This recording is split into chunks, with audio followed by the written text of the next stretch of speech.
The morning sun cast long shadows across the drawing room of Townshend Manor, illuminating dust motes that danced in the still air like tiny prisoners seeking escape. Barbara Townshend sat perfectly poised on the settee, her hands folded in her lap, her emerald eyes fixed on the Persian carpet beneath her feet. She had learned in these 2 years since her father's remarriage that stillness was survival, that invisibility, though impossible for someone of her striking appearance, was the closest thing to safety she could achieve. "You will not attend the Worthington ball this evening," Celine announced, sweeping into the room with the practiced grace of a woman who had studied every movement before a mirror. The Viscountess wore a gown of deep burgundy silk, cut in the latest fashion from London, her dark hair arranged in elaborate coils that must have taken her maid hours to perfect. She was beautiful, Barbara acknowledged silently. Beautiful in the way a porcelain doll is beautiful, cold and perfect and utterly hollow. "But father said," Barbara began, her voice barely above a whisper. "Your father," Celine interrupted, her lips curving into a smile that never reached her eyes, "has reconsidered. He agrees with me that your presence would be inappropriate, given recent circumstances." Barbara's heart sank. There were no recent circumstances, there never were. But Celine had perfected the art of creating scandals from shadows, of weaving implications from innocent actions, of poisoning her father's mind with whispered half-truths in the dark hours of night, when men were most vulnerable to manipulation. "What circumstances?" Barbara asked, though she knew better than to expect a straight answer. Celine crossed to the window, her movements deliberate, theatrical. "Lady Hartwell mentioned to me just yesterday that she observed you speaking with Lord Ashton at the theatre, alone in the corridor for quite some time." "I was not alone," Barbara protested, her composure finally cracking. "Father was standing not 10 feet away, and Lord Ashton merely asked after my health. The conversation lasted barely 2 minutes. 2 minutes that felt like an eternity to those watching," Celine countered, turning to face her stepdaughter with eyes that glittered like shards of ice. "2 minutes during which you laughed. Quite loudly, I'm told, drawing the attention of half the theatre. Really, Barbara, such behavior. Your dear mother would be mortified."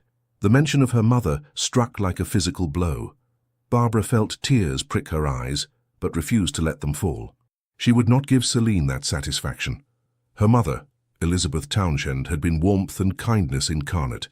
She had taught Barbara that true beauty came from compassion, that grace was in generosity, that a lady's worth was measured not by her appearance, but by the content of her character. Elizabeth would not have been mortified by her daughter's laughter. She would have rejoiced in it. But Elizabeth was 3 years dead, taken by a fever that came swift and merciless.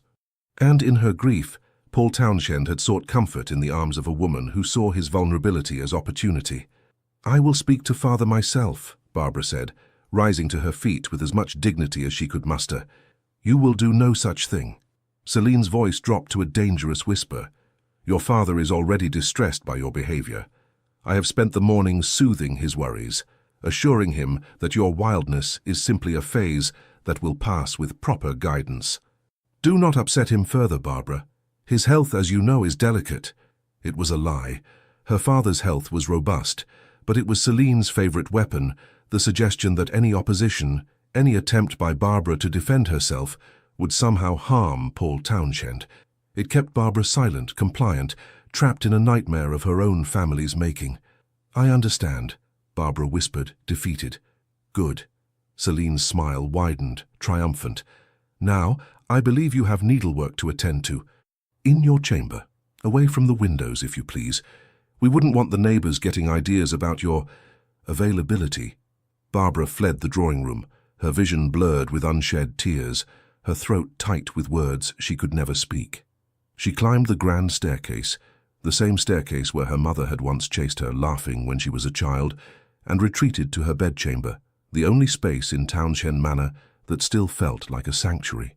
The room was lovely, preserved exactly as it had been when her mother was alive: pale blue walls, white lace curtains that filtered the sunlight into something soft and dreamlike, a carved mahogany bed with posts that reached toward the ceiling like the columns of a cathedral. Books lined the shelves, her mother's collection, treasured volumes of poetry and philosophy and history that Barbara had read and reread until she could recite whole passages from memory.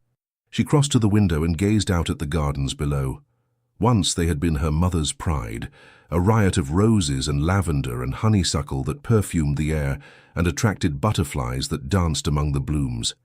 Now, under Celine's direction, the gardeners had torn out the cottage flowers and replaced them with severe symmetrical hedges and imported exotic plants that looked impressive but had no scent, no life, no soul, like Celine herself, Barbara thought bitterly. A knock at the door startled her from her reverie. "Enter," she called, composing herself. The door opened to reveal Mary, her lady's maid, one of the few servants who remained from her mother's time, and one of the few people in the household who showed Barbara genuine kindness. "Miss Barbara," Mary said softly, her weathered face creased with concern, "I've brought your tea." "Thank you, Mary." Barbara managed to smile. "Though I suspect Celine will soon decide I don't deserve even that small comfort." Mary set the tea tray on the small table near the fireplace and lingered, twisting her hands in her apron. "Begging your pardon, miss, but it's not right. What's happening to you? The whole staff sees it, the way she treats you, the way she's turned your father against his own daughter." "There's nothing to be done," Barbara said, though the sympathy in Mary's eyes nearly undid her carefully maintained composure. "Father loves her. He believes everything she tells him." "Love?" Mary scoffed. "That woman doesn't know the meaning of the word. What she feels for your father is possession, nothing more, and what she feels for you—" She broke off, shaking her head. "Is jealousy," Barbara finished quietly. "I know, Mary. I've always known." It had started almost immediately after the wedding. At first, Barbara had tried to befriend her stepmother, had genuinely hoped that they might find companionship in their shared loss. For Celine, too, was a widow, or so she claimed. But Barbara had quickly learned that Celine saw her not as a potential daughter, but as a rival.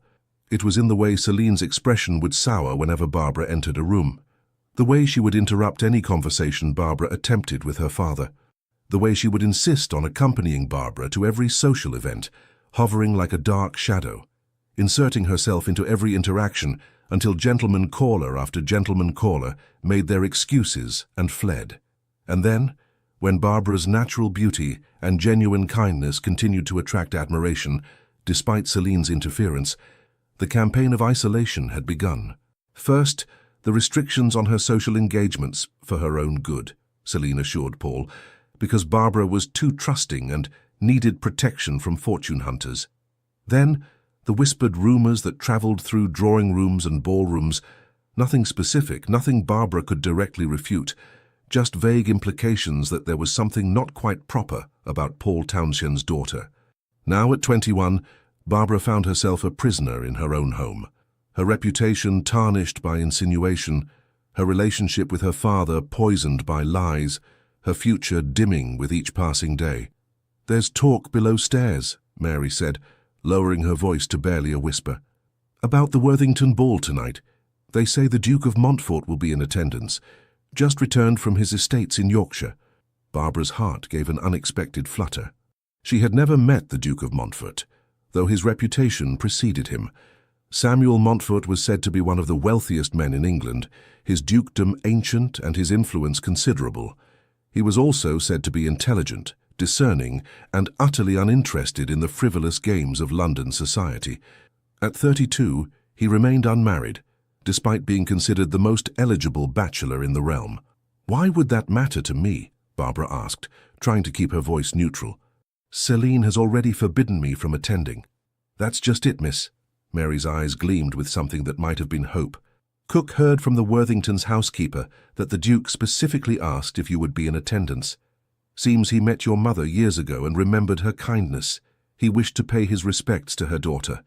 Barbara's breath caught. Someone who had known her mother. Someone who remembered Elizabeth Townshend, not as the ghost who haunted these halls, but as the vibrant, compassionate woman she had been. The longing to meet this person, to hear stories about her mother from someone who had admired her, was almost overwhelming. "It doesn't matter," she said, forcing the words past the lump in her throat. "Celine will never allow it." "Perhaps," Mary said slowly, "you might find a way to attend, without her permission." Barbara stared at her maid in shock. "Mary, I couldn't possibly—" "Couldn't you?" Mary challenged, her usual deference falling away. "Miss Barbara, you're 21. a grown woman, and whether her ladyship likes it or not, you're still Paul Townshend's daughter. You have every right to attend a ball if you choose. Father would be furious. Would he? Or would Celine convince him to be furious? Mary moved closer, her expression earnest. What's the worst that could happen, miss? She's already taken everything from you. Your freedom, your social standing, your relationship with your father. She keeps you locked away like a shameful secret. How much worse can it get? The question hung in the air between them, dangerous and tempting. Barbara walked to her wardrobe and opened it, revealing the gowns that hung inside like the ghosts of a former life. Beautiful creations in silk and satin, most of them gifts from her mother, all of them unworn for nearly a year because Celine had deemed them inappropriate or too ostentatious, or simply found reasons why Barbara should not leave the house to wear them. Her fingers brushed against a gown of pale gold silk, the color of champagne with delicate embroidery at the bodice and sleeves. Her mother had commissioned it for Barbara's 18th birthday, saying the color made her eyes glow like emeralds, and her hair, a rich chestnut brown, shined like polished mahogany. "Help me dress, Mary," Barbara said suddenly, surprising herself with the firmness in her voice. "I'm going to that ball." Mary's face broke into a wide smile. "That's my girl. Your mother would be proud." As her maid helped her into the golden gown, Barbara felt something she hadn't experienced in 2 long years. Hope. Perhaps it was foolish. Perhaps she would pay dearly for this small rebellion. But the prospect of meeting someone who had known her mother, of spending even one evening outside the suffocating confines of Townshend Manor, was worth any price. She studied her reflection in the mirror as Mary arranged her hair, pinning it up in an elegant style that emphasized the graceful line of her neck. She saw what Celine saw, the delicate features, the luminous skin, the natural beauty that needed no artifice to enhance it. But she also saw what her mother had taught her to see, strength in the set of her jaw, intelligence in her eyes, character in every line of her face. "You look beautiful, miss," Mary whispered. "Every inch your mother's daughter." Barbara took a deep breath, squared her shoulders, and made a decision that would change the course of her life. She would go to the Worthington Ball. She would meet the Duke of Montfort, and for one evening she would remember what it felt like to be Barbara Townshend. Not Celine's victim, not her father's disappointment, but the woman her mother had raised her to be, the woman she was determined to become again. The journey to Worthington House was accomplished with a mixture of subterfuge and good fortune. Celine and Paul had left for the ball an hour earlier, Celine resplendent in emerald silk that must have cost a small fortune, Paul looking vaguely uncomfortable in his formal attire. Barbara had waited, her heart pounding, until their carriage disappeared down the drive before slipping out through the servants' entrance. Mary had arranged for a modest carriage, paid for with coins Barbara had saved from her small allowance, and now Barbara sat in the darkness, watching the London streets pass by her window, alternating between exhilaration and terror at what she was about to do. Worthington House blazed with light, every window glowing golden against the night sky. Music drifted on the evening air, a waltz, played by what must be a full orchestra. Carriages lined the street, footmen and drivers waiting patiently while inside. The cream of London society danced and laughed and played their eternal games of status and matrimony. Barbara's hands trembled as she descended from her carriage. She had no chaperone, no companion, no protection if Celine discovered her presence. She was entirely alone, armed only with her courage and the memory of her mother's voice, telling her that she deserved happiness, deserved freedom, deserved to live. "Miss?" The Worthington butler greeted her at the door, his expression professionally neutral, though his eyes widened slightly at her unaccompanied state. "May I announce you?" "Miss Barbara Townshend," she said, lifting her chin with a confidence she didn't quite feel. If the butler found anything unusual about Paul Townshend's daughter arriving separately from her father and stepmother, he was too well trained to show it. He led her through the entrance hall and to the top of the grand staircase that swept down into the ballroom. "Miss Barbara Townshend," he announced in a voice that carried over the music. The effect was immediate and dramatic. Conversations faltered, heads turned. The orchestra played on, but half the dancers seemed to lose their rhythm, stumbling slightly as they stared at the young woman standing at the top of the stairs. Barbara descended slowly, acutely aware of every eye upon her. She saw familiar faces, ladies she had once called friends, gentlemen who had once paid her court, matrons who had known her mother. She saw surprise, speculation, and in some faces, genuine pleasure at her unexpected appearance. She also saw Celine. Her stepmother stood near the refreshment table, a glass of champagne frozen halfway to her lips. Her face transformed into a mask of such pure rage that Barbara nearly turned and fled. Beside her, Paul Townshend looked merely confused, his brow furrowed as he tried to make sense of his daughter's presence. But before Celine could move, before the moment could shatter, a man stepped forward from the crowd. He was tall, easily over 6 feet, with broad shoulders that his evening coat emphasized rather than concealed. His hair was dark, nearly black, and his eyes, as they met Barbara's, were a startling shade of blue that seemed to see directly through her carefully maintained composure to the frightened woman beneath. His features were strong, aristocratic, handsome in a way that suggested character rather than mere symmetry. "Miss Townshend," he said, his voice deep and warm, as he reached the bottom of the staircase and offered his hand. "I am Samuel Montfort. I had hoped for the honor of meeting you this evening. Might I have the pleasure of this dance?" Barbara's breath caught. The Duke of Montfort, here now, offering her his hand, and whether he knew it or not, his protection from Celine's wrath. She placed her hand in his, feeling the strength in his fingers as they closed around hers. "The honor would be mine, Your Grace," she managed to say, and allowed him to lead her onto the dance floor. As the music swelled and Samuel Montfort's arm came around her waist, Barbara caught a glimpse of Celine's face in the crowd. Her stepmother looked as though she had swallowed poison. And in that moment, as the Duke swept her into the waltz with practiced grace, Barbara couldn't help but smile. For the first time in 2 years, she felt like herself again. Samuel Montfort was not a man easily impressed. At 32, he had spent over a decade navigating the treacherous waters of London society, fending off ambitious mothers and their calculating daughters, distinguishing genuine character from practiced performance, and developing a reputation for being able to see through deception with unnerving accuracy. It was a skill born of necessity. When one was a duke with considerable wealth and influence, one learned quickly that most smiles were manufactured, and most compliments were currency. But as he held Barbara Townshend in his arms, gliding across the Worthington ballroom in 3/4 time, Samuel found himself genuinely captivated. Not by her beauty, though she was undeniably lovely. The golden gown brought out the warmth in her skin, and her chestnut hair caught the candlelight in ways that made it seem to glow from within. No, what held his attention was something far more compelling, the contradiction between the grace with which she moved and the shadow of fear that flickered in her remarkable green eyes. "You dance beautifully, Miss Townshend," he observed, noting how she followed his lead effortlessly, as though they had partnered 100 times before. "Thank you, Your Grace. My mother insisted I have the finest instruction." A small smile touched her lips at the memory, but it faded quickly, replaced by a wariness that seemed at odds with the social setting.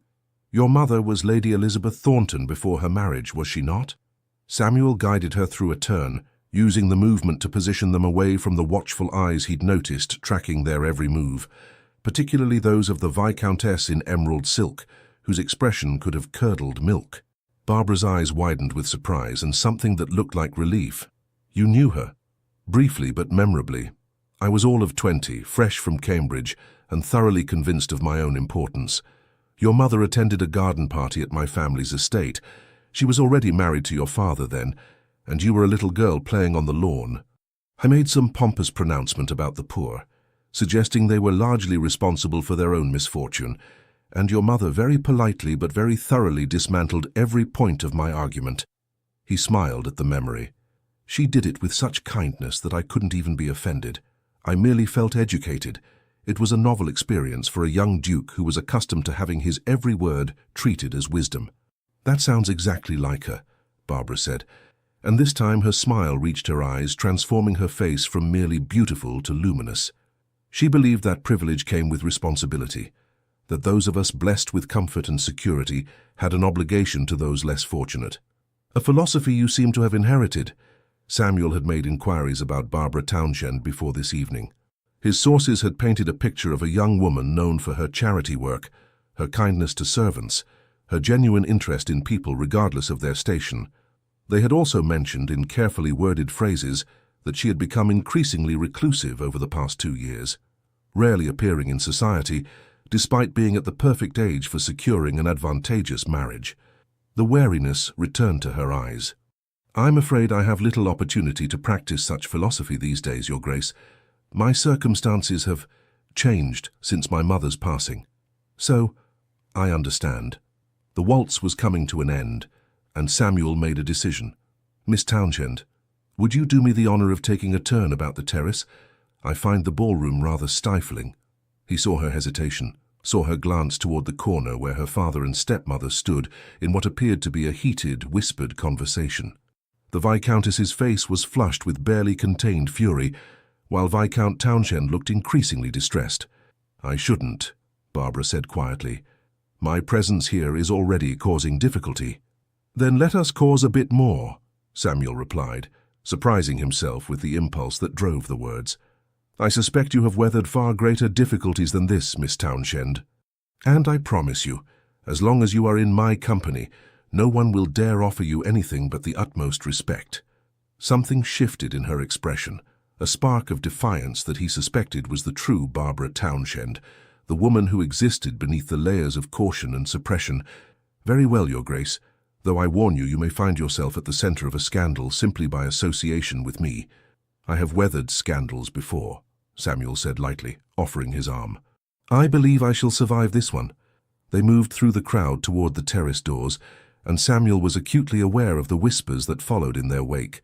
The Duke of Montfort, showing marked attention to Barbara Townshend, the Viscount's mysterious daughter who had virtually disappeared from society. It would be the talk of every drawing room in London by tomorrow afternoon. Good, Samuel thought with satisfaction. Let them talk.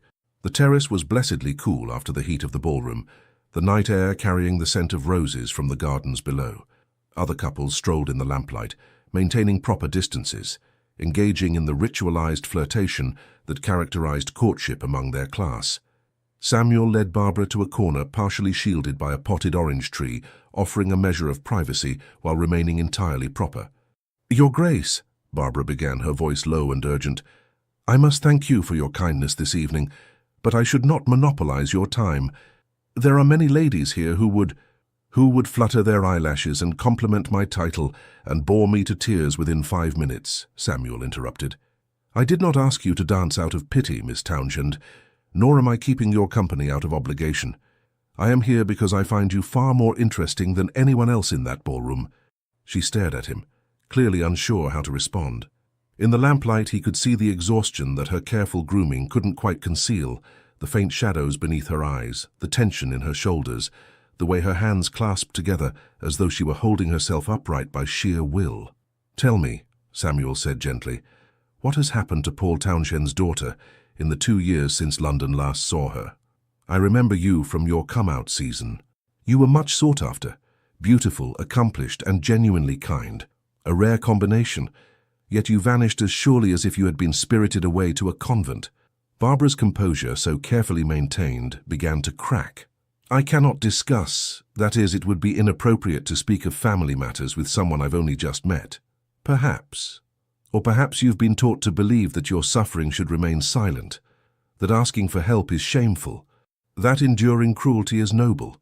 He paused, choosing his words carefully. "I may not know you well, Miss Townshend, but I know the woman who raised you. Lady Elizabeth would never have wanted her daughter to suffer in silence." A tear escaped down Barbara's cheek before she could stop it. She turned away quickly, her hand rising to dash it away, but Samuel had already seen it, and the wall of reserve finally crumbled. "She hates me," Barbara whispered, the words tumbling out as though a dam had broken. "My stepmother. She hates me because men look at me, because people remember my mother fondly and compare us, because I exist and she wishes I did not." "Celine Townshend," Samuel said, the name tasting bitter on his tongue. He had made a point of observing the Viscountess this evening. He had seen how her eyes tracked Barbara with an intensity that suggested obsession rather than concern.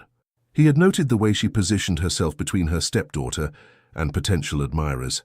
He had recognized with the clarity of someone who had studied human nature extensively that Celine's feelings toward Barbara went beyond mere dislike into something far darker. "She has convinced my father that I am wild, improper, a source of shame to the family," Barbara continued, her words coming faster now, as though she feared if she stopped, she would never find the courage to speak again. "She manipulates every situation to make me appear in the worst possible light. If I speak to a gentleman, I am flirting shamelessly. If I smile at a servant, I am being inappropriately familiar. If I express any opinion, I am being willful and disobedient. And your father believes these accusations. He believes everything she tells him." The pain in Barbara's voice was palpable. "He loved my mother desperately. When she died, something broke in him. He was drowning in grief, and Celine presented herself as salvation. She was attentive, sympathetic, seemingly devoted to easing his pain. By the time he realized, if he has realized, that her devotion is to his title and wealth rather than to him, it was too late. He had already married her. And you were left to bear the consequences of his mistake." Barbara met his eyes, and in her gaze Samuel saw not just pain, but steel, a core of strength that had been tested and had not broken. "I should not be telling you this. You must think me terribly improper, speaking so frankly about family matters to a stranger." "I think you brave," Samuel corrected, "and I think you have borne far more than any young woman should have to endure alone." He paused, considering his next words carefully. What he was about to say went beyond the bounds of propriety, beyond the careful social dance that governed interactions between unmarried men and women of their station. But propriety had failed Barbara Townshend. Convention had imprisoned her. Perhaps what she needed was someone willing to break the rules on her behalf. "Miss Townshend," he said, his voice firm with decision, "I would like to call upon you. Properly, formally, with your father's permission and your stepmother's knowledge. I would like to court you if you are amenable." Barbara's mouth fell open in shock. "Your Grace, I cannot possibly. That is, you don't know me. We've only just met. And Celine would never—" "Celine Townshend does not dictate my choices," Samuel said, his tone hardening, "nor should she dictate yours. As for knowing you, I know enough. I know you are Elizabeth Thornton's daughter, raised with kindness and intelligence. I know you have survived 2 years of systematic cruelty without losing your compassion. I've heard how you treat the servants, how you continue charitable works whenever you are permitted. I know you are brave enough to defy your stepmother's orders to attend this ball, which suggests a spirit that refuses to be completely crushed. That is enough for me to wish to know more." "But why?" Barbara's voice was barely a whisper. "I have no fortune of my own. My mother's money went to my father, and Celine controls the household accounts. My reputation has been damaged by rumor and isolation. I bring you nothing but complications and a stepmother who will despise you for paying me attention." Samuel smiled, a genuine expression of warmth that transformed his typically serious features. "I am a duke, Miss Townshend. I am the wealthiest man in 3 counties. I have more influence than I know what to do with, and a title that goes back 6 generations. What I don't have, and what I have searched for these past 10 years, is someone real. Someone who understands that life is more than social position and political maneuvering. Someone who sees people rather than pawns." He reached out and gently took her hand, the touch sending an unexpected warmth through him. "You asked what you bring me? You bring yourself. That is more than enough." Barbara stared at him, tears streaming freely now, her carefully constructed composure completely shattered. "I don't understand. Men of your station don't. They marry for alliance, for fortune, for advantage, not for genuine regard," Samuel finished. "Perhaps that's the problem with our entire society. Perhaps that's why half the marriages of the ton are miserable exercises in mutual tolerance." He squeezed her hand gently. "I will not lie and claim to be in love with you, Miss Townshend. We have only just met, but I am intrigued by you. I am drawn to you. And I believe, given time and opportunity, I could come to care for you very deeply. Is that not enough foundation for courtship?"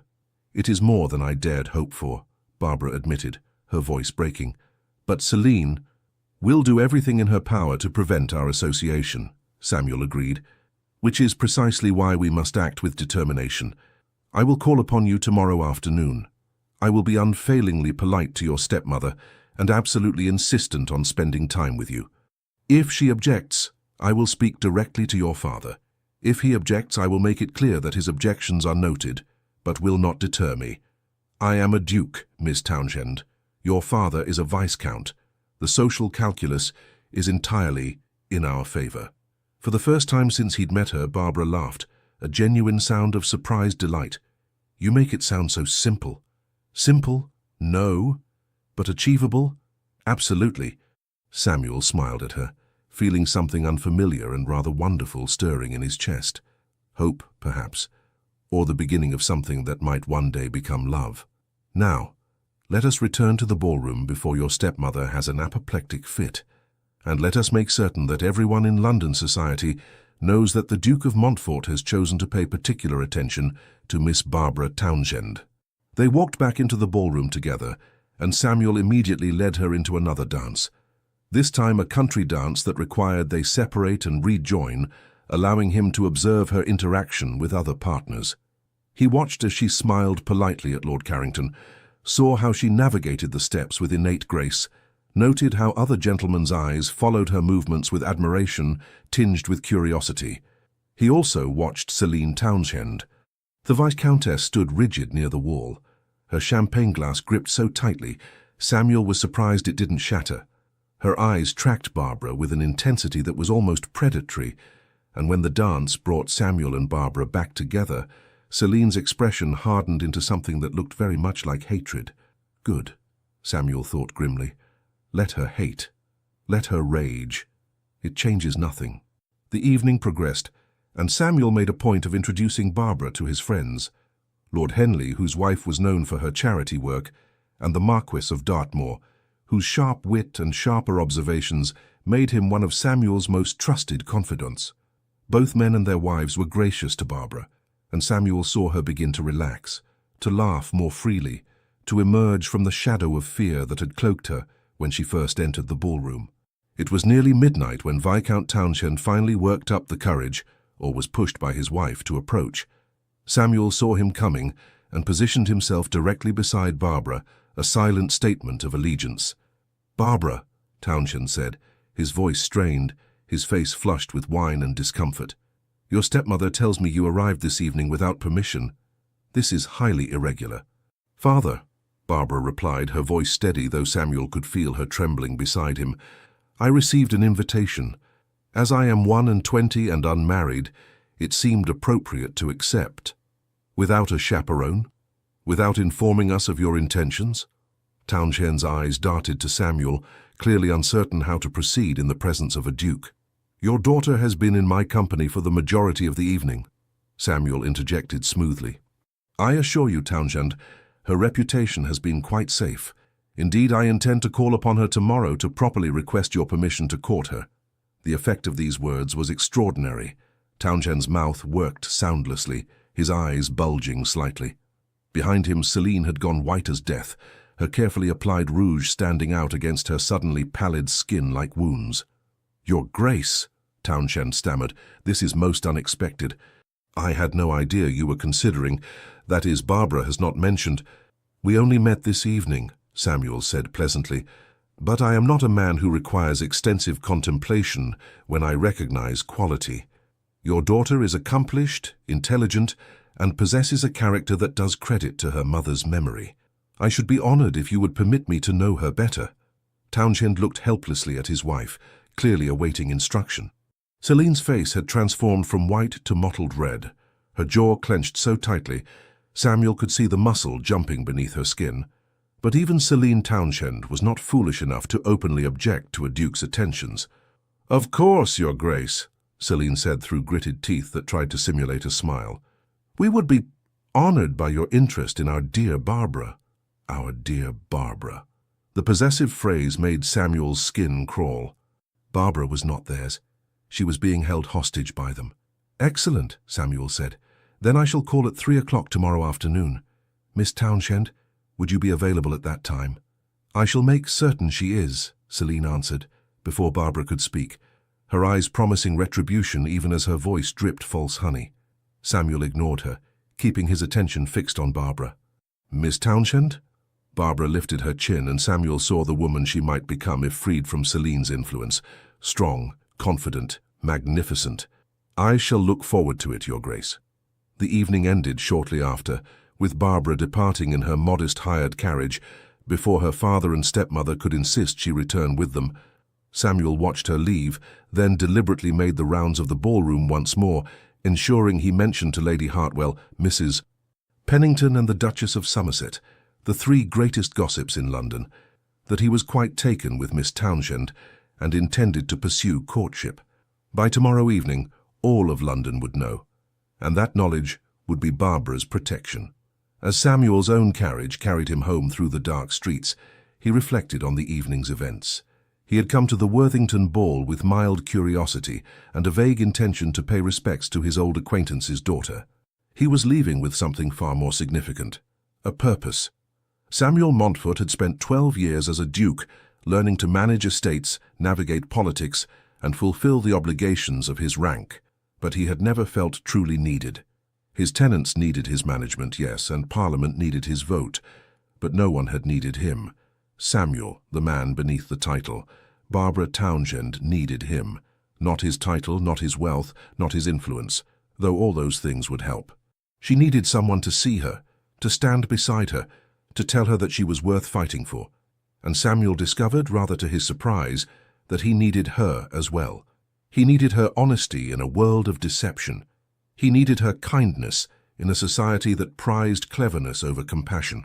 He needed her courage, the courage of someone who continued to be good despite every reason to become bitter. Tomorrow he would begin the campaign to win not just her hand, but her heart, and to free her from the gilded cage that trapped her. Celine Townshend would fight him every step of the way. Samuel was certain of that, but the Viscountess had made a critical error. She had assumed that her cruelty to Barbara would remain hidden, that the walls of Townshend Manor would keep her secret safe. She had not counted on Samuel Montfort, and she had not counted on the fact that a duke who had finally found something worth fighting for was a formidable adversary indeed. The morning after the Worthington ball dawned grey and cold, with rain threatening from clouds that hung low over London like a sodden blanket. Barbara woke to the sound of raised voices, her father's rumbling bass, and Celine's higher, sharper tones cutting through the walls of her bedchamber like knives. She had expected this, had known even as she danced in Samuel Montfort's arms that there would be consequences for her defiance. But the memory of the evening, the kindness in the Duke's eyes, the warmth of his hand holding hers, the revolutionary promise that she might be worth fighting for, gave her strength she hadn't known she possessed. Mary entered without knocking, her face pale with worry. "Miss Barbara, her ladyship is in a terrible state. She's been ranting since dawn. Your father tried to calm her, but she's inconsolable." "What is she saying?" Barbara asked, though she could guess. "That you've humiliated the family, that you manipulated the Duke into paying attention to you, that you're trying to ruin her standing in society." Mary moved to the wardrobe, pulling out a morning dress of soft grey muslin.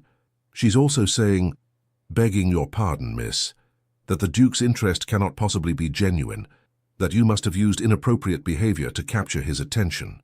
Barbara felt heat rise in her cheeks, not from shame but from anger. Of course, Celine would twist the situation into something sordid. The Viscountess could not conceive of a man being genuinely attracted to Barbara's character, so she invented scandal where none existed. "Help me dress, Mary," Barbara said quietly. "If I'm to face the dragon, I should at least be properly armoured." 20 minutes later, dressed and coiffed with as much dignity as her trembling hands would allow, Barbara descended the stairs to the morning room where breakfast was customarily served. She could hear Celine's voice growing louder as she approached. "Completely out of control, Paul. You must see that this cannot continue. The girl is willful disobedient, and now she's attempting to trap a duke into marriage through the most obvious schemes." "Now, my dear," Paul Townshend's voice was placating, weary. "The Duke approached Barbara, not the other way around. Lord Dartmoor himself told me that Montfort was quite taken with her. Surely that's a good thing, a duke, Celine. Our daughter could be a duchess." "She is not your daughter," Celine hissed, and Barbara froze outside the door, her hand on the handle, her heart suddenly pounding so hard she thought it might burst from her chest. She is the spawn of that sanctimonious woman who had you wrapped around her finger. Elizabeth's precious daughter, who everyone compares me to. Elizabeth's perfect angel, who makes me look like the villain simply by existing." There was a long silence. Then Paul's voice, colder than Barbara had heard it in years. "You will not speak of Elizabeth in that manner." "Or what?" Celine's laugh was brittle, edged with hysteria. "You'll defend her memory. You'll take your daughter's side against me. We both know you won't, Paul. You need me. You need what I give you, the social connections, the respectability, the appearance of a proper household. Without me, you're just a second-rate viscount with dwindling funds and a too beautiful daughter who reminds you every day of the wife you lost." "Celine, no." The Viscountess's voice dropped to something dangerous. "Let us speak plainly for once. You know as well as I do that Barbara has become a problem. She's too lovely, too accomplished, too much like Elizabeth. People look at her and see what I am not. Gentlemen flock to her and barely notice me. Even the servants prefer her to me. I've seen how they look at her with sympathy, as though I'm the cruel stepmother in some fairy tale." "Perhaps," Paul said slowly, and Barbara's heart broke at the pain in his voice. "Because you have been cruel to her. I've tried not to see it, Celine. I've told myself that your discipline was for Barbara's own good, that your restrictions were reasonable. But last night when I saw her in that ballroom, truly saw her for the first time in 2 years, I realized what I've done, what I've let you do." Barbara's breath caught. Could it be possible? Was her father finally seeing the truth? "What you've let me do," Celine's voice rose to a shriek. "I have saved this family from scandal. That girl was running wild, attracting every fortune hunter in London with her looks and her false sweetness. I have protected her, protected you, protected all of us from her recklessness. By locking her away? By spreading rumors about her own daughter? By turning me against my own child?" Paul's voice shook. "Last night, the Duchess of Somerset asked me why I had hidden Barbara away like a shameful secret. She said the entire ton had wondered what terrible thing Barbara had done to deserve such treatment. And I had no answer, Celine. Because the truth is, she has done nothing. Nothing but remind you that beauty and goodness are gifts, not achievements, and that no amount of expensive gowns or strategic manipulation can manufacture what she possesses naturally." "How dare you?" Something crashed, a teacup perhaps, thrown against a wall. "I will not be spoken to this way. I am your wife. I am the Viscountess Townshend. And Barbara is my daughter," Paul roared, and Barbara heard what sounded like a fist striking the table. "My daughter Celine, Elizabeth's daughter. The child I have betrayed and abandoned because I was too weak to see what you were doing. But I see it now, and it ends today. Barbara should have announced her presence then, should have entered the room. But she remained frozen, barely breathing, as her father finally stood up for her. "You're making a mistake," Celine said, her voice turning cold and calculated. "If you side with her, if you allow this courtship with Montfort to proceed, you will regret it. I have friends, Paul. Influential friends. And I have information about your finances, about certain indiscretions from your past that could make life very difficult for you." "Are you threatening me?" Paul's voice was deadly quiet. "I'm reminding you of reality. You think Montfort's interest will protect Barbara? He's a duke. He could have any woman in England. What makes you think his fascination with your common daughter will last beyond a few weeks? Men like him don't marry girls like her. They amuse themselves and move on, and when he does, Barbara will be ruined. Not just isolated as she is now, but truly ruined. No decent man will want her, and you will have me to thank for preventing that fate." "Or," Paul countered, "Montfort is genuine in his interest. Barbara becomes a duchess, and you lose your hold over this household entirely. Which is what truly terrifies you, isn't it? Not that Barbara will be hurt, but that she'll be happy. That she'll succeed despite your efforts to destroy her." Barbara heard footsteps, Celine pacing, most likely, trying to regain control of the conversation. When the Viscountess spoke again, her voice had changed, become softer, more seductive. It was the voice Barbara had heard her use on Paul countless times, the voice that transformed her from harpy to siren. "Paul, my darling, you're upset. Understandably so. It was a difficult evening for all of us. But surely you know I only want what's best for this family. For you." The sound of rustling fabric, of Celine moving closer to him. "I love you. Everything I do is out of love for you. Can't you see that? Don't. Paul's voice was firm. Don't try to manipulate me, Celine, not now. Not when I finally see clearly. You see what you want to see.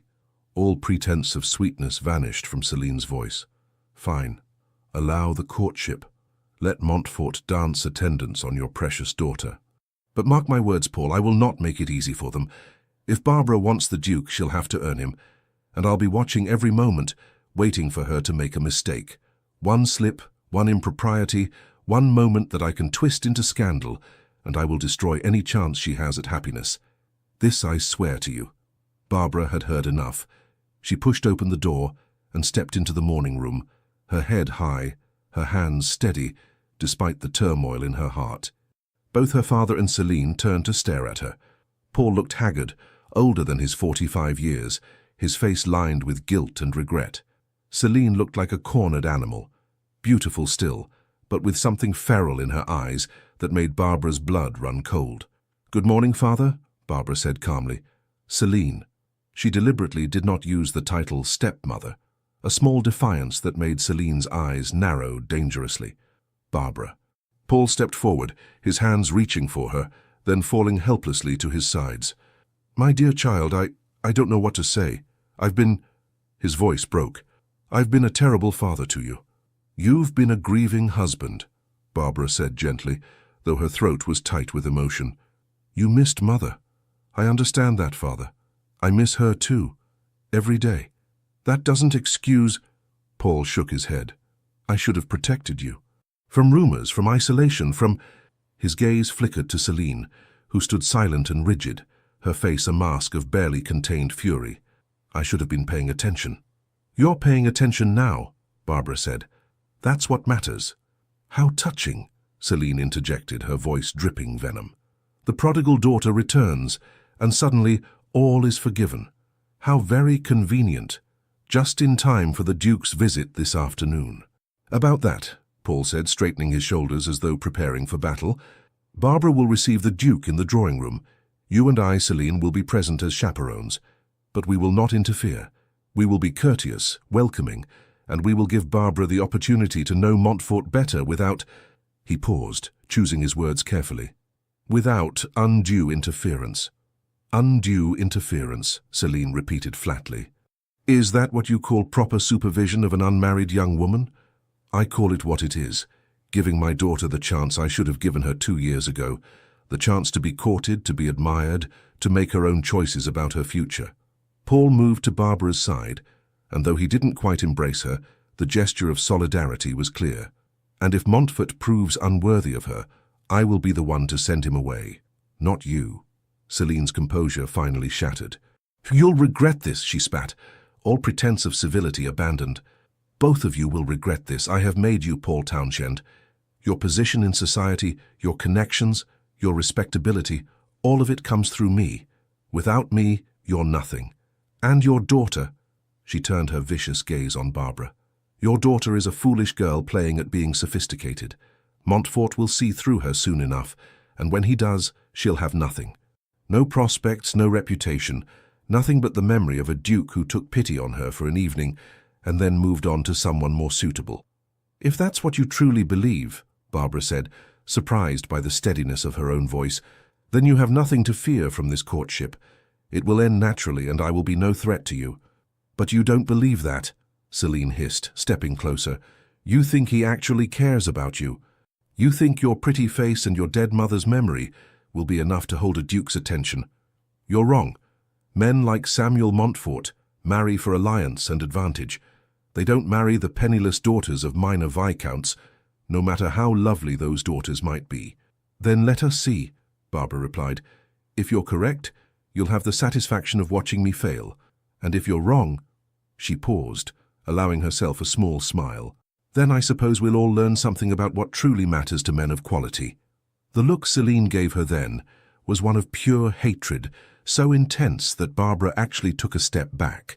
She had known her stepmother disliked her, had even understood that jealousy played a role in that dislike. But this was something else entirely, a loathing so deep and consuming that it seemed to radiate from Celine like heat from a fire. "This isn't over," Celine said softly, her voice all the more menacing for its quietness. You think you've won because your father has finally grown a spine. You think the Duke's interest protects you. But I have 2 years of practice in making your life miserable, Barbara. 2 years of learning exactly which pressures to apply, which fears to exploit, which weaknesses to target. And now, instead of having to hide my actions, I'll have a legitimate reason to scrutinize your every interaction with Montfort. One mistake, just one, and I will make certain he sees you exactly as I see you, a manipulative child playing games far beyond her understanding. With that, Celine swept from the room, her silk skirts rustling like the warning rattle of a serpent. Barbara's knees went weak, and she sank into the nearest chair. Paul moved to her side immediately, his hand coming to rest awkwardly on her shoulder. She means it, Barbara whispered. Every word. She'll do everything in her power to destroy this before it begins. I know, Paul admitted, his voice heavy with guilt and resignation. She's not the woman I thought I was marrying. Or perhaps she is, and I was too blinded by grief and loneliness to see what was right in front of me. He knelt beside Barbara's chair, taking her hands in his. His palms were sweaty, trembling slightly. I failed you, Barbara. Failed you and your mother's memory. Can you ever forgive me? Barbara looked at her father, really looked at him, and saw not the distant, disapproving figure he'd become over the past 2 years, but the man who had once spun her around his study until she was dizzy with laughter, who had taught her to ride, who had read to her every night before bed. Grief had transformed him, had made him vulnerable to Celine's manipulations, but grief had not destroyed him entirely. The man her mother had loved was still there, buried beneath guilt and poor decisions. I forgive you, father, she said, squeezing his hands. But now we must be practical. Celine will do everything she can to sabotage my courtship with the Duke. We need to be prepared. Paul nodded slowly, rising to his feet. I'll speak to the staff. Make it clear that any reports about you, anything that could be twisted or used against you, should come directly to me, not to Celine, and I'll be present for all of Montfort's visits. I won't let her manufacture scenarios or create scandals where none exist. Thank you, father. Barbara stood as well, straightening her dress with hands that were steadier now. But we should prepare for the possibility that Celine will act outside the household. She mentioned having influential friends. What did she mean by that? Paul's expression darkened. Lady Whitmore, primarily. A widow with more money than sense and a vicious tongue. She and Celine have become close this past year. I suspect Celine has been feeding her gossip, building alliances in case she ever needed them. If Celine wants to spread rumors about you and Montfort, Lady Whitmore would be her primary weapon. Then we need our own allies, Barbara mused. The Duke introduced me to Lord and Lady Henley last night, and the Marquess of Dartmoor and his wife. Perhaps you should trust Montfort to handle his own circles, Paul suggested. He's a duke, Barbara. His social influence far exceeds anything Celine can muster. If he's genuine in his interest, and I believe he is after speaking with several gentlemen who witnessed his attention to you, then he'll be aware of the potential for rumor and will take steps to protect your reputation. It was sound advice, and Barbara nodded. But as she excused herself to prepare for the Duke's afternoon visit, she couldn't shake the image of Celine's face in that final moment. The hatred, yes, but also something else. Determination. The Viscountess had not become the woman she was by accepting defeat gracefully. She had clawed her way from obscure widow to Viscountess Townshend through manipulation and strategic cruelty. She would not surrender her position, her influence, or her control without a fight. And Barbara, despite her brave words and her father's support, knew that she was entering a battle far more dangerous than any ballroom dance. At precisely 3 o'clock, the Duke of Montfort's carriage pulled up before Townshend Manor. Barbara watched from her bedchamber window as Samuel descended, looking every inch the aristocrat in his perfectly tailored coat and pristine cravat. But it was the expression on his face that caught her attention, determined, almost stern, as though he were preparing for combat rather than a social call. Perhaps he was. Mary had dressed Barbara in a gown of soft blue muslin that brought out the green in her eyes, and had arranged her hair in a simple but elegant style that emphasized the graceful line of her neck. "You look beautiful, miss," Mary whispered, "as beautiful as I've ever seen you." Barbara studied her reflection and saw not beauty but armor, The carefully applied powder that hid the shadows beneath her eyes, the strategic pins that made her hair appear effortlessly styled when in fact it had taken 40 minutes to achieve the look, the dress that flattered her figure while remaining entirely proper and modest. She was preparing for war, same as the Duke. The knock at her door came from one of the footmen. "Miss Barbara, the Duke of Montfort has arrived and is waiting in the drawing-room." "Thank you, Henry. Please inform His Grace that I shall be down momentarily." She took a final deep breath, squared her shoulders, and descended to meet whatever fate awaited her.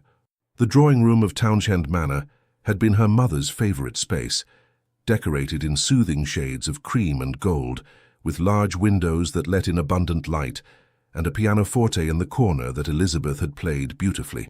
Celine had changed nothing about the room, and Barbara often wondered if her stepmother left it as it was out of respect for the dead, or because she knew that seeing her mother's space every day was a subtle form of torture. Samuel stood near the fireplace, examining a portrait of Elizabeth Townshend that hung above the mantel.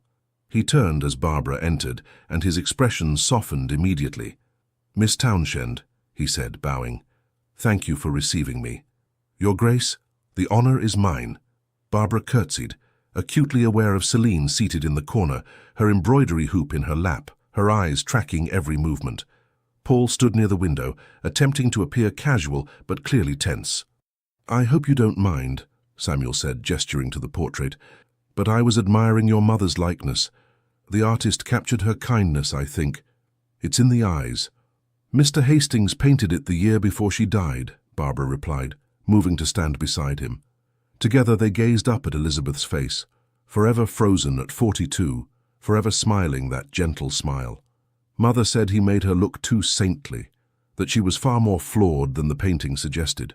But Father insisted on that version, and Mother never could deny him anything. "She was beautiful," Samuel observed, "but you have her look even more than the portrait does. The same directness in your gaze, the same hint of steel beneath the gentleness." It was an odd compliment, and Barbara glanced at him in surprise. Most men commented only on her physical resemblance to her mother. Samuel was seeing something deeper, character traits, essential qualities that went beyond appearance. "Your Grace is very observant," she said quietly. "I make it a practice to observe carefully," Samuel replied. "One never knows what important details one might miss otherwise."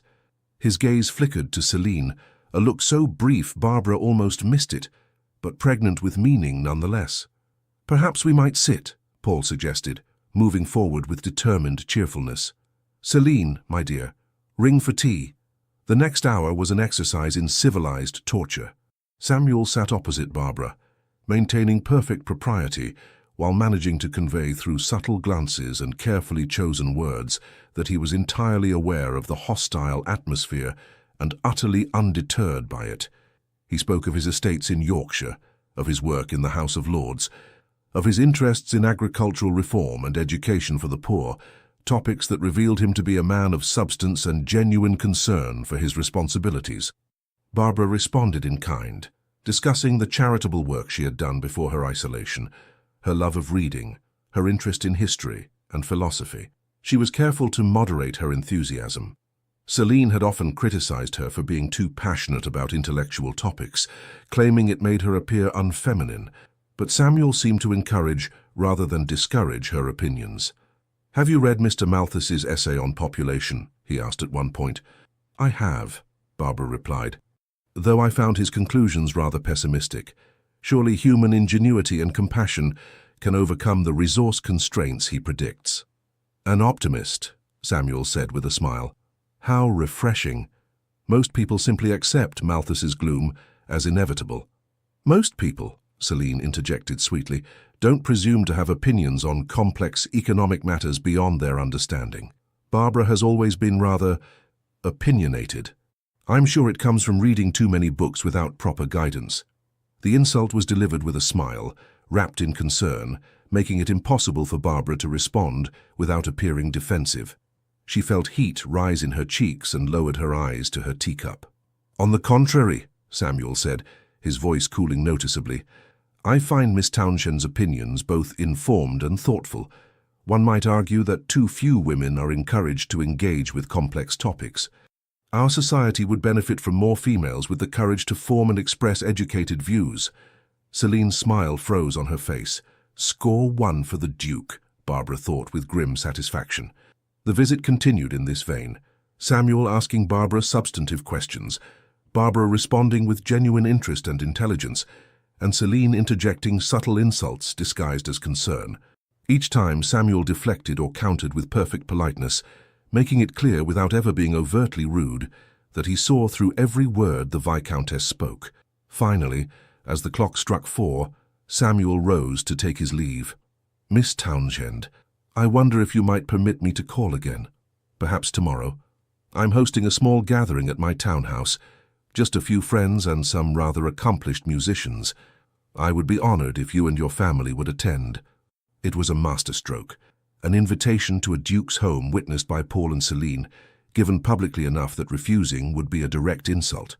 Barbara watched Celine's face transform through several expressions, fury, calculation, forced pleasantness, before settling on a smile so patently false it was almost comedic. "How gracious of you, Your Grace," Celine said. "We would be delighted to attend." "Excellent." Samuel turned to Barbara, taking her hand and bowing over it. His lips barely brushed her glove, but Barbara felt the warmth of the gesture through the fabric. "Until tomorrow, Miss Townshend. I find I am already anticipating our next conversation." After he departed, the room fell into tense silence. Paul looked relieved. Celine looked murderous. And Barbara felt something she had not experienced in 2 long years. Genuine hope that perhaps, just perhaps, her life might be about to change. But she also felt fear. Because Celine's face, as she watched the Duke's carriage disappear down the drive, promised that the real battle was only beginning. The gathering at Montfort House was unlike anything Barbara had experienced in her isolated years. Samuel's London residence was a masterpiece of Georgian architecture, all clean lines and classical proportions, filled with light from tall windows and decorated with art that spoke of cultivation and taste rather than ostentation. But it was the atmosphere that struck Barbara most forcefully, the genuine warmth with which Samuel greeted his guests, the intellectual curiosity that animated the conversations, the complete absence of the social pretension that characterized most ton gatherings. "Miss Townshend, may I introduce you to my sister, Lady Eleanor Fairfax?" Samuel guided Barbara toward a woman in her late 20s with kind eyes and her brother's same direct gaze. "I've been longing to meet you," Eleanor said warmly, taking both of Barbara's hands in hers. "Samuel has spoken of nothing else since the Worthington ball. You've quite captivated my famously impervious brother." Barbara felt herself blushing. "Lady Eleanor, you're too kind. I'm sure His Grace simply is standing right here and can speak for himself," Samuel interjected with amusement. "And yes, I am quite captivated. I make no attempt to hide it." Over the following weeks, Samuel's courtship of Barbara was methodical, public, and absolutely ruthless in its effectiveness. He called upon her at Townshend Manor 3 times a week, always bringing small gifts, a book he thought she'd enjoy, flowers for her sitting room, sheet music for the pianoforte. He invited her and her family to dinners, concerts, and gallery exhibitions, always ensuring they were seen together by the most influential members of society. More importantly, he talked with her, not at her as so many men did, but with her, asking her opinions, challenging her ideas, treating her intelligence as an asset rather than an oddity. Barbara found herself falling in love not with his title or his wealth or even his handsome face, but with the man who saw her as a complete person rather than merely a beautiful ornament. But with each passing day, Celine's campaign of sabotage intensified. It began with small things. Barbara's finest dresses mysteriously developed tears or stains just before Samuel's visits. Her invitations to events would disappear, only to be found too late to respond. Celine would schedule conflicting engagements and then express loud disappointment when Barbara had to choose between them. Then the rumors began, whispered suggestions that Barbara was too forward with the Duke, implications that her isolation had been due to scandalous behavior, insinuations that she was fortune-hunting, that she had set her cap at Montfort through calculated manipulation. "Lady Whitmore told me the most distressing thing," one matron confided to another in Barbara's hearing at a musicale. "She heard from the Viscountess Townshend herself that Miss Barbara has been quite aggressive in her pursuit of the Duke. Apparently, She even attended the Worthington ball without permission, knowing he would be there. Samuel heard the rumours too, of course. London society was small, and gossip travelled at the speed of malice. But instead of withdrawing, he increased his attentions. He made a point of dancing with Barbara at every ball, of sitting beside her at dinner parties, of praising her publicly and often. "They're saying I'm chasing you," Barbara told him during a rare private moment in the Townshend garden, where Mary stood at a discreet distance as chaperone. "That I'm manipulating you through feminine wiles." "Let them say it," Samuel replied calmly. "Anyone who knows me, truly knows me, understands I am not a man to be manipulated, and those who don't know me don't matter. But your reputation is entirely secure. I'm a duke, Barbara. Society forgives dukes a great deal." He reached out and took her hand, his thumb brushing over her knuckles in a gesture of comfort. "What concerns me is your reputation. Celine is being very clever. She's not saying anything directly slanderous, just creating an atmosphere of doubt, making people wonder. What can we do?" Samuel's smile was wolf-like. "We can accelerate matters, force her hand before she's ready." 3 days later, at a ball hosted by the Duchess of Somerset, Samuel requested a private audience with Barbara's father. Paul, who had grown increasingly aware of his wife's machinations and increasingly ashamed of his complicity in Barbara's suffering, agreed immediately. They met in the Duke of Somerset's library, with the Duke and Duchess present as witnesses. Samuel was direct. "Viscount Townshend, I wish to marry your daughter. I am asking for your permission to propose to her." Paul's eyes widened. They had been courting for only 6 weeks. "Your Grace, this is rather sudden." "Is it?" Samuel countered. "I'm 32 years old. I've spent over a decade searching for a woman of substance, intelligence, and genuine character. I found her in your daughter. I see no reason to delay simply because society expects a longer courtship. But Barbara, have you discussed this with her? Does she return your feelings?" "I believe she does, though I confess I wish to secure your permission before declaring myself fully. But Townshend, let us be honest with each other. Your daughter is not safe in your house. Your wife—" He paused, choosing his words carefully. "Lady Townshend has made it abundantly clear that she views Barbara as a threat to her own position. The sooner Barbara is removed from that environment, the better for everyone." Paul's face flushed with shame. "I know I've failed her, failed to protect her from Celine's jealousy and cruelty. If you can offer her safety and happiness, then you have my blessing. More than that, you have my gratitude." Samuel proposed that very evening, in the Townshend garden beneath a sky full of stars, with Mary once again serving as chaperone and Eleanor Fairfax having mysteriously arrived to lend propriety to the occasion. "Miss Townshend, Barbara," Samuel began, taking both her hands in his, "I am not a man given to flights of romantic fancy, but I am a man who recognizes value when he sees it. You are strong, intelligent, compassionate, and brave. You have endured years of cruelty without becoming cruel yourself. You have been isolated, but have not grown bitter. You are, in short, the finest woman I have ever known. Would you do me the extraordinary honor of becoming my wife?" Barbara's vision blurred with tears, happy tears for the first time in so long. "Yes," she whispered. "Oh yes, Samuel, 1,000 times yes." He slipped a ring onto her finger, an emerald surrounded by diamonds, the stone the exact shade of her eyes. And then, propriety be hanged, he kissed her. It was Barbara's first kiss, and it was everything she had dreamed a kiss could be, tender and passionate, gentle and claiming, full of promise for the future they would build together. When they broke apart, Eleanor was beaming, Mary was crying openly, and Barbara felt as though she might float away with sheer joy. But they all knew the hardest part was yet to come. Telling Celine. The confrontation happened the next morning in the drawing room of Townshend Manor.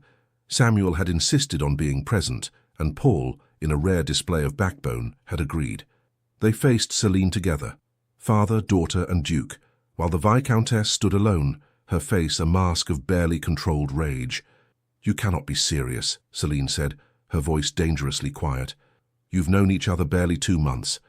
"Long enough to know we suit," Samuel replied calmly. "The engagement is official as of this morning. The announcement will appear in tomorrow's papers." "No." Celine's composure cracked. "I won't allow this. Barbara is too young, too foolish." Barbara is 21, Paul interrupted. A woman grown, and I have given my blessing to this match. Your blessing? Celine turned on her husband with venom. You mean you've given away the one thing of value in this house? The one person who gave us any social standing worth having? You mean the one person whose beauty and goodness threatened your position? Samuel said coldly. Let us dispense with pretense, Lady Townshend. You have spent 2 years trying to destroy Barbara through isolation and rumor. You have poisoned her relationship with her father, damaged her reputation, and made her a prisoner in her own home. All because you could not tolerate the fact that men preferred to look at her rather than you.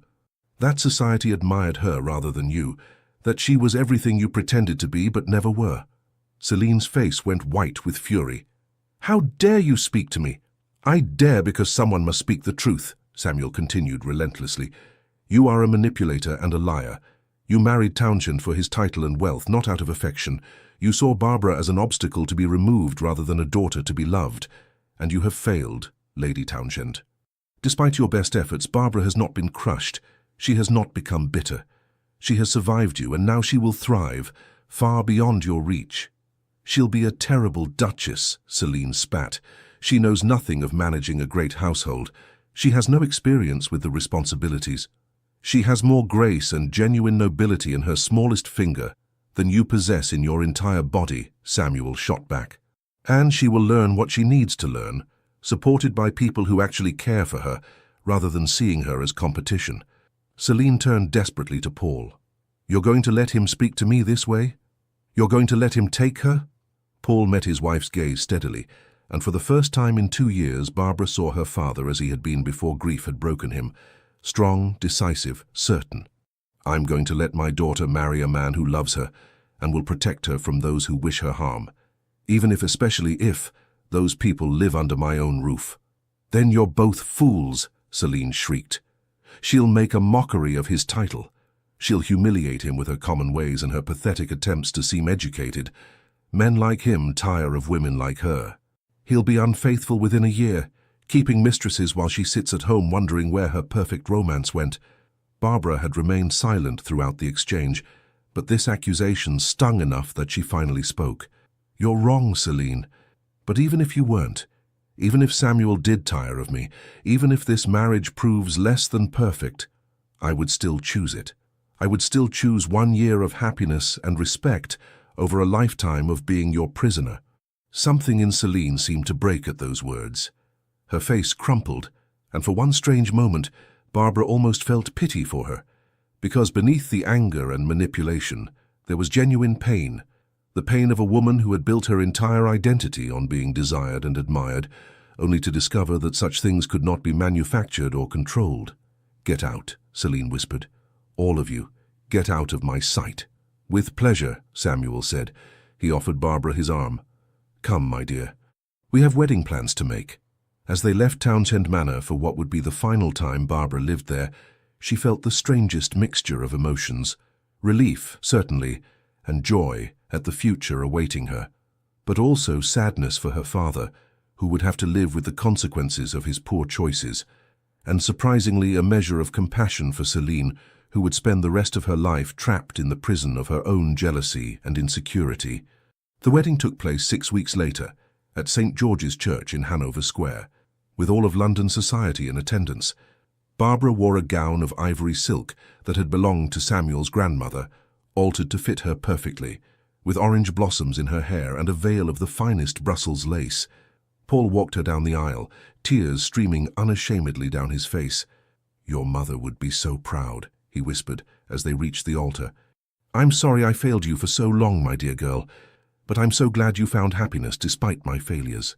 I love you, Father, Barbara replied, squeezing his hand, and I forgive you. Samuel stood waiting for her, devastatingly handsome in his formal attire, but it was the expression on his face that made Barbara's heart soar. Love, pride, and something that looked remarkably like awe, as though he couldn't quite believe his good fortune. The ceremony was beautiful. The breakfast afterward was magnificent. But the moment Barbara treasured most came hours later, when she and Samuel finally had a moment alone in the carriage taking them to Montfort Abbey, his ancestral estate in the country where they would spend the first weeks of their marriage. Happy? Samuel asked, pulling her close. Deliriously so, Barbara admitted. Though I confess I keep waiting for something to go wrong, for Celine to appear and snatch it all away. She has no power over you now, Samuel assured her. You are a duchess, Barbara, my duchess, and I promise you this. I will spend the rest of my life ensuring that you never feel trapped, controlled, or diminished again. Your intelligence, your compassion, your strength, these are gifts I intend to celebrate every single day. Barbara leaned her head against his shoulder, feeling the last of her fears dissolve. I love you, Samuel. I think I started falling in love with you that first night, when you asked me to dance and saw past my fear to the person beneath. I love you too, Samuel murmured against her hair. My brave, brilliant, beautiful Barbara. As the carriage rolled through the countryside toward their future, Barbara thought about all that had happened, the suffering, the isolation, the battle against Celine's cruelty. She thought about her mother, who had taught her that true strength lay in remaining kind, despite having every reason to become bitter. She thought about her father, who had finally found his courage again, even if too late to prevent all her pain. But mostly, she thought about the man beside her, the Duke who had seen her truly, who had fought for her publicly, who had chosen her not despite her scars, but with full knowledge of them, who had transformed her from prisoner to partner, from victim to victor. What are you thinking? Samuel asked. That Celine was wrong, Barbara replied with a smile. She thought I would be ruined without her approval, that I could never be more than the isolated girl she tried to make me. But she forgot something important. What's that? That I am my mother's daughter. And my mother taught me that we create our own worth, that love is stronger than jealousy, and that genuine goodness will always eventually triumph over calculated cruelty. Barbara lifted her face for a kiss. Celine tried to destroy me. Instead, she only made me stronger, strong enough to recognize real love when it found me. Samuel kissed her then, long and deep, and in that kiss, Barbara felt every promise of the future they would build together, a future of partnership and respect, of children who would be raised with love and security, of work and purpose that would give meaning to her days. She had been trapped in a gilded cage, controlled by a woman who saw her as nothing more than competition, but she had broken free. And in breaking free, she had found not just escape, but genuine happiness. The happiness of being seen, being valued, being loved exactly as she was. The carriage rolled on through the summer twilight, carrying the Duke and Duchess of Montfort toward home, toward life, toward a love that would last long after the last echoes of Celine's jealousy had faded into nothing. 3 years later, the gardens of Montfort Abbey were in full bloom, roses and lavender and honeysuckle, creating a tapestry of colour and scent that reminded Barbara powerfully of her mother's beloved gardens at Townshend Manor. She had recreated them here, with Samuel's enthusiastic support, and now spent hours among the flowers with her daughter, 2-year-old Elizabeth, named for the grandmother she would never meet, but whose legacy lived on in every kind act, every thoughtful word. "Mama!" Little Elizabeth toddled toward her, clutching a slightly crushed daisy. "Pretty, very pretty, darling," Barbara agreed, scooping up her daughter and spinning her around until she shrieked with laughter. Samuel appeared on the terrace, their infant son cradled in his arms. "There are my girls," he called with a smile. "And here is your brother, who has just woken up and is demanding his mother quite insistently." Barbara carried Elizabeth back to the terrace and traded her for the baby. Paul Samuel Montfort, named for both grandfathers, currently making imperious noises that suggested feeding time had arrived. She settled into a chair to nurse him, Elizabeth climbing into Samuel's lap. And for a moment they were simply a family, content in each other's presence. "I had a letter from Father this morning," Barbara said as Paul Samuel nursed contentedly. "He's finally taken the step he's been contemplating. He's filing for separation from Celine." Samuel's eyebrows rose. "After all this time? What prompted it?" Apparently, Celine made the mistake of directing her venom toward someone with more power than she anticipated, the Dowager Duchess of Marlborough. She spread some rumor about the Duchess's granddaughter, and Her Grace responded by cutting Celine entirely from society. Without social standing, Celine's hold over Father finally broke. Barbara's expression turned thoughtful. "He says he plans to retire to the country, away from London and all its memories. He wants to know if he might visit, to meet his grandchildren properly. What do you want? Samuel asked. Knowing her history made this a complicated question. Barbara looked at her children, her daughter playing with her father's watch fob, her son nursing peacefully, both of them the very picture of security and love. I want him to know them, she decided. He made terrible mistakes, but he was also my mother's great love, and in the end he tried to make amends. That has to count for something. Then he's welcome here, Samuel said firmly, with one condition. Celine is never to set foot on Montfort property. Not now, not ever. Agreed, Barbara said with feeling. They had heard little of Celine since the wedding. Cut off from the social connections she had cultivated so carefully, facing separation from a husband who finally saw her clearly, the former Viscountess had retreated to a small estate Paul had provided.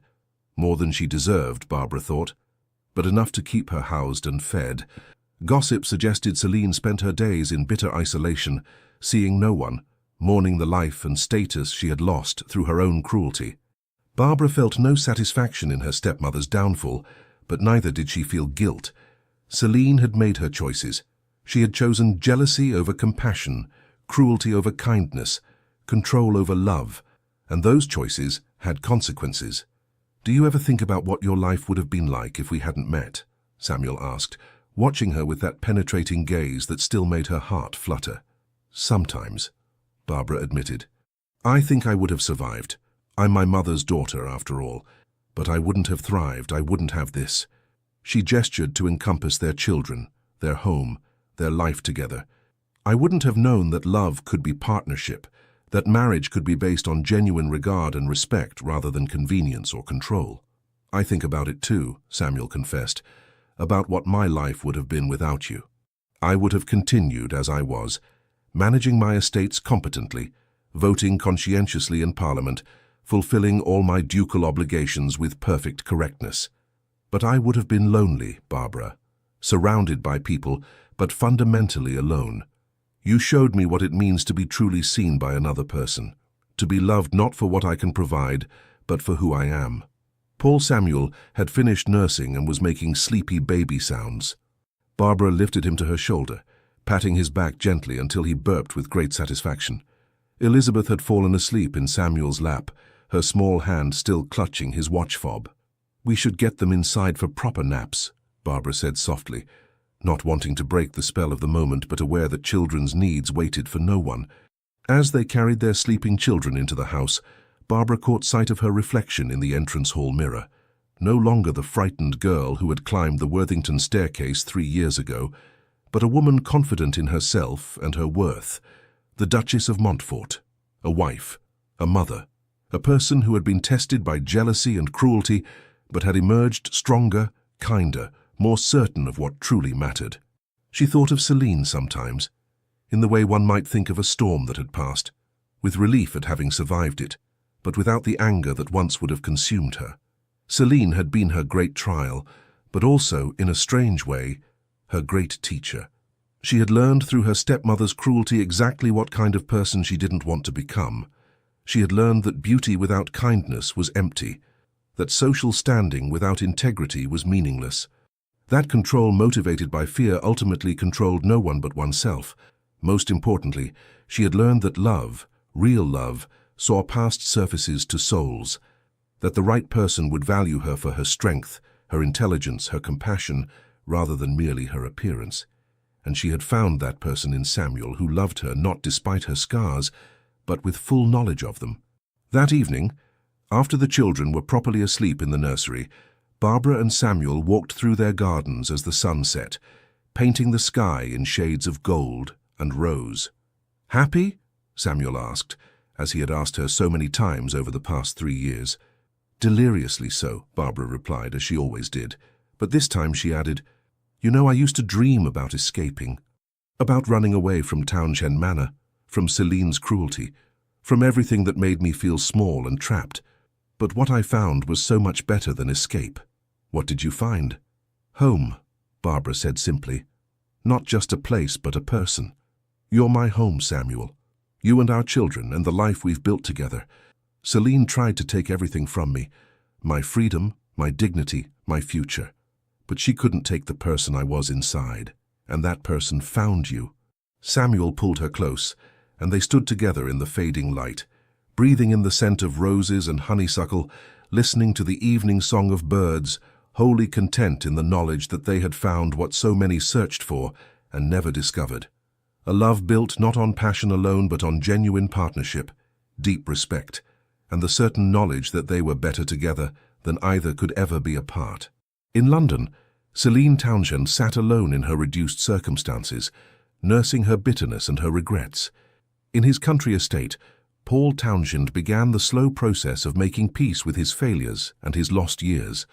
And at Montfort Abbey, Barbara and Samuel built a life of meaning and joy, raising their children with the love and security that every child deserves, and proving every day that genuine goodness will always triumph over calculated cruelty. Her stepmother had controlled everything, her life, her father, her very existence for 2 painful years, but she had never controlled, could never control, the one thing that mattered most, Barbara's heart. And that heart had chosen love, chosen Samuel, chosen a future bright with promise and possibility. It was, Barbara thought as she and Samuel returned to the house hand in hand, the very best kind of triumph, not victory over an enemy, but victory for love, for hope, for the belief that no matter how dark the night, morning always comes at last. And what a glorious morning it had turned out to be. The end. Dear listener, if you have lived many years and weathered many storms, know this: Barbara's story, though set in a different time and place, speaks to a timeless truth. There are people in this world who will try to diminish you, control you, make you feel small and worthless. They do this not because of any lack in you, but because of a profound lack in themselves. But you are stronger than their cruelty. You are more valuable than they could ever make you believe. And somewhere, somehow, love is waiting for you. Maybe romantic love, maybe the love of friends or family, maybe simply love of yourself and your own worth. Hold fast to your goodness. Hold fast to your strength. Hold fast to the knowledge that you deserve happiness, respect, and the freedom to become whoever you were meant to be. The gilded cage can be escaped. The cruel stepmother, literal or metaphorical, can be overcome. And on the other side of suffering lies not just survival, but the possibility of genuine joy. May you find your happiness. May you recognize real love when it finds you. And may you never stop believing that you are worthy of every good thing this life has to offer. With hope and affection from one who believes your best days are still ahead. The Legends of the Fall Team. Thank you so much for staying with us until the end of Barbara's unforgettable story. If her journey moved you, from silence to strength, from control to freedom, from heartbreak to a duke's loving arms, we kindly invite you to subscribe to our channel, leave a comment, give this video a like, and share it with someone who loves beautiful, redemptive love stories. From the bottom of our hearts, your support means the world to us. It's what keeps us inspired to write and narrate new tales filled with love, healing, and powerful emotional transformations. And don't forget, at the end of this video, another story from our channel will appear. Click it and get swept away by another emotional romance that will surprise and inspire you. Thank you for being here. The Legends of the Fall Team.